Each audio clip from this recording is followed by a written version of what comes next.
Okay, we've got a lot to talk about today, so get in here. This is Jack with Cosmic Road. I talk about UFOs and the paranormal. Please hit like and subscribe and let me know what you guys think in the comments below. Yeah, to start with, Ross Coulthart is issuing a warning to Lockheed Martin or whatever private company Jake Barber has been working with. I think it's been confirmed that it's Lockheed, but I could be wrong on that. Either way, here Ross is issuing his warning. And just to come back to your question about what the private aerospace company that was working with Mr. Barber and the intelligence agency that was working with Mr. Barber, what are they going to do about this? Well, they'd better watch themselves, because there's a hell of a lot more evidence that hasn't been publicly revealed. And it's not being hidden for any nefarious reasons. It's basically, it's to measure and see what the people of potential ill intent might do. And so it's going to be very, very interesting, because I think, as you say, we're at a tipping point at the moment. We're at a point where there is a huge opportunity here if somebody shows the political courage to. Well, let's hope that is happening right now with the task force, the political courage part. As to the other juicy information that Jake might have, go watch the interview that I had with Michael Herrera, where you might get a little glimpse of some of that juicy information that Jake has yet to reveal. It's pretty juicy, guys. It's pretty juicy. Yeah, I don't know how much of that I should get into, but yeah, that video is up there.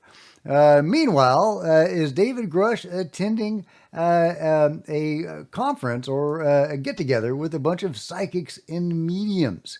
Of course, Stephen Greenstreet is posting this as an effort to discredit David Grush. This appears to be UFO whistleblower David Grush attending a meeting of mystics, gurus, and shamans that use psychic powers to communicate with non-local intelligence. And of course, you know, Stephen Greenstreet is saying this all sneeringly, but I said, good for Dave. And you go and you look at this group that Dave is meeting with, and it's really interesting.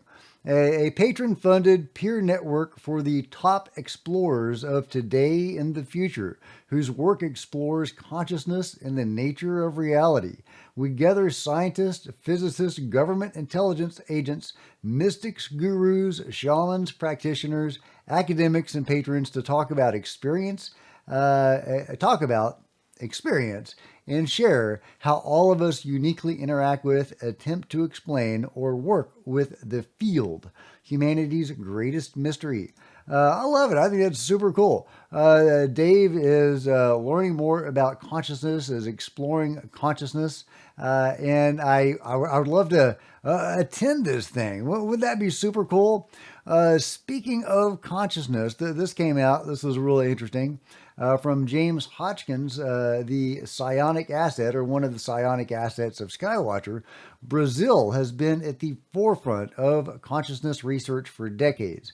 I would argue this is partially due to less social stigma around psi.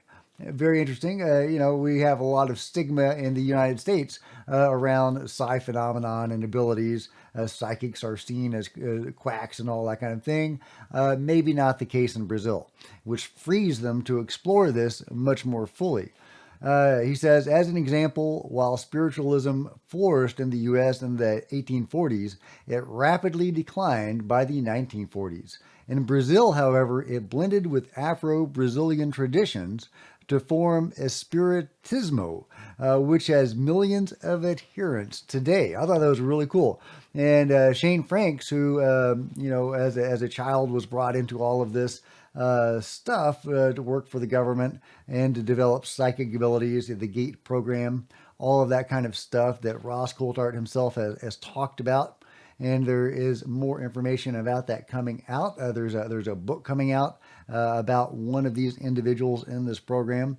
Well, anyway, Shane is linking to this this article, this paper, this peer-reviewed paper talking about how psychics have different DNA, or their some of their genes are a little different than the rest of us. these mediums. I'll just skip to the discussion part, just a little bit of it. It's a long discussion part for this paper, but just reading one paragraph. After incorporating stringent criteria to consider valid genomic variants, our analyses allowed the identification of 7,000 genes exclusively found to be altered in mediums, but not in their controls. These gene variations potentially exert a moderate or high impact on the functionality of their respective encoded proteins.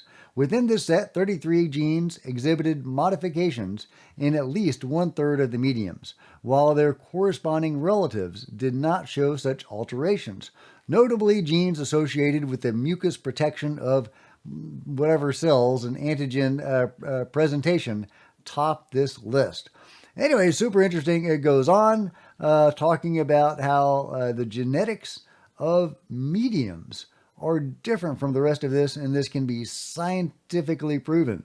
We talk a lot about the woo on this channel. I do. I love the woo. It seems to be a huge part of the UFO topic, and I'm an experiencer and even a practitioner of the woo with Reiki. Yeah, I think it's very important. And even though woo has the connotation of being woo, it can be scientifically proven. It is a thing, and I encourage everybody to go and research the topic, but of course, proceed at your own pace. Not everybody has, the stomach for all the woo. But I did want to get into this interesting back and forth between Lou Elizondo and some people. He says, I'm backstage here at one of my favorite cities, Chicago, and got a bit of time to take any questions. Okay, so Lou is answering some questions from us. And I didn't get a chance to hop in on this thing, unfortunately. But UFO Sarah did. And she says, is there a war for disclosure between the government and the contractors? And Lou says, yes. And I thought that was really interesting. And it gets into a further discussion here. Nick Madrid says the fight for UAP disclosure isn't just about secrecy, it's about power and profit. Aerospace contractors don't want transparency. They want patents to own the technology they've recovered or reverse engineered. This isn't national security, it's corporate control. UFO Sarah says this is just one branch of what it is. Yes, I agree.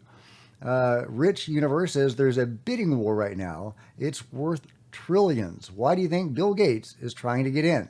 I didn't know Bill Gates was trying to get into UFO technology, but if you have any information on that, let me know. It sounds interesting. Yes, Sarah says, yeah, I know. I just wanted to get Lou to confirm it publicly. So I think that's really interesting. I don't know if there is a war for disclosure. Lou is saying that. It seems like there's a war against disclosure rather than a war for disclosure. So I would love some more insight on what you guys think he means by that. But I have to think on those tech companies that are starting to invest in UFO technology or setting themselves up for that. And I have to wonder if that's part of it. Are we actually entering the age of disclosure? And, various, entities are jockeying for position in this new age. Have we actually gotten there, guys? Have we gotten there? That's crazy. That's crazy. Let's see. Another interesting back and forth was Redacted Media says, if a UFO czar gets anointed in 2027, what should their first actions be? What should the first actions of this UFO czar be? Lou says a press conference with the American people. Love it. I think that's absolutely what needs to happen. I don't know if we're going to get a UFO czar, although I have to wonder if the UAP task force or the declassification task force, if that will be like the ultimate end result of what they accomplish. Benny agrees. May need to go feed Ben. I think I need to go feed Ben. But yeah, I think that the task force might ultimately result in either the creation of a select committee, a permanent body, because the task force is only temporary, or possibly the appointment of a UFO czar. Meanwhile, there's another UFO disclosure themed movie going forward. We've heard about Steven Spielberg's movie called Disclosure. Well, not to be outdone, Jerry Bruckheimer is making his own movie, and guess who's helping out? David Grush. That's right. From Disclosure Party, director Joseph Kosinski and producer Jerry Bruckheimer are working on a UFO disclosure themed film described as a modern take on All the President's Men, with at least 9 major studios bidding on the film and David Grush serving as a consultant. Okay, that's really interesting. So it's going to be like a political thriller with UFOs. Is this going to be based on, David Grush's story, or is this going to be, something completely different, maybe a fictionalized version of that or something like that? The name Jerry Bruckheimer makes me think of big budgets and big spectacles. Because that's what he's known for. So is this going to be one of those kind of movies? If so, how factual is it going to be? Either way, really excited to see these competing UFO disclosure themed films. It is really interesting. We're entering a new world, guys. Meanwhile, George Knapp says, "We had a good run, fellow humans." He's talking about Protoclone, the world's first bipedal musculoskeletal android. I said that right. All right, check it out. Look at this thing. That's an android. I mean, it just looks kind of like a puppet. That'd be more impressive if it were walking around and stuff. But still, yeah, that's pretty creepy, guys. That's pretty nuts. And if they've gotten it this far, in 6 months or a year, it will be walking and serving dishes or whatever the hell. I don't know, guys. That's pretty nuts. That's pretty wild. I'm kind of creeped out. I'll be under my bed if you need me. Meanwhile, check this out. Daniel Elizondo, one of the psionic assets of Skywatcher, is saying that Tim Taylor is actually working not for the Archangel Michael, but for this NASA program to mitigate incoming asteroids. Tim Taylor works for the Hammer, and the Hammer works for God. That's what Tim Taylor, the dragon himself, told Chris Bledsoe. Well, apparently there's something called the Hypervelocity Asteroid Mitigation Mission for Emergency Response. They really wanted it to be called the Hammer. It's a concept study by NASA on a spacecraft capable of detonating a nuclear bomb to deflect an asteroid if it was on a collision course to Earth. The study is a collaboration between the National Nuclear Security Administration, NASA, and 2 Energy Department weapon labs. Really interesting and, very pertinent since NASA now says there's a 3% chance that the asteroid 2024 YR4 will hit Earth in 2032.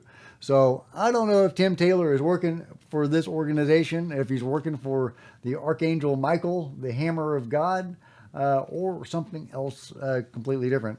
I don't know who the Hammer is. Really intriguing. I'd love to know who the Hammer is. If you have any thoughts on who the Hammer is, let me know in the comments below.